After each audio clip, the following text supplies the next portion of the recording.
Ang mag-iina, kahapon, lumapag di umano around 4:30 ng hapon sa Hanoi. Nagpaiwan yung lalaki.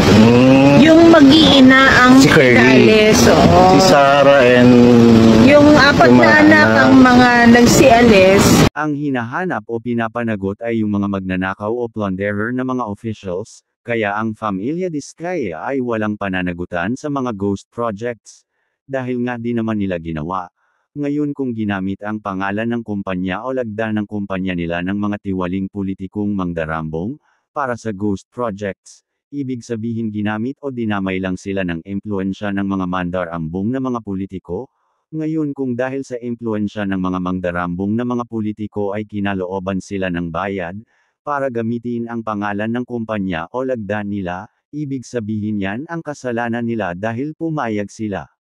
Ngayon patungkol sa mga mahinang proyekto, tulad ng sabi ko, laging may kasalanan ang contractor sa mahihinang proyektong ginawa nila, maliban sa kung ang nag-utos mismo na ganun ang gawin patungkol sa mga gagamitin at halaga at disenyo ay ang nagkontratang politikong mandarambong mismo.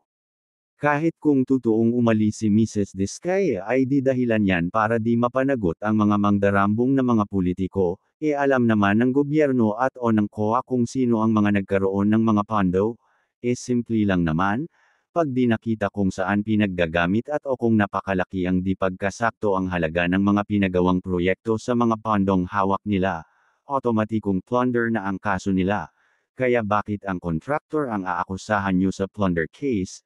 Di naman sila politiko, ang kaso nila ay ang paggawa ng mga substandard na mga proyekto, ba't ito'y usaping legal o sa judicial dapat, kaya ang mangyayari resource person lang siya, kaya bakit binobomba masyado ni Senador Jinggoy Estrada, alam kaya ni Senador Jinggoy Estrada ang adhikain ng Blue Ribbon Committee, malinaw na nasaad na ang mga tiwali at mga di kumikilos na official ang dapat asigan. Kaya sino ba ang mga tiwali at di kumikilos na mga opisyales? Sila ang asigan o impeach nyo, hindi yung dismiss ang nalalaman nyo.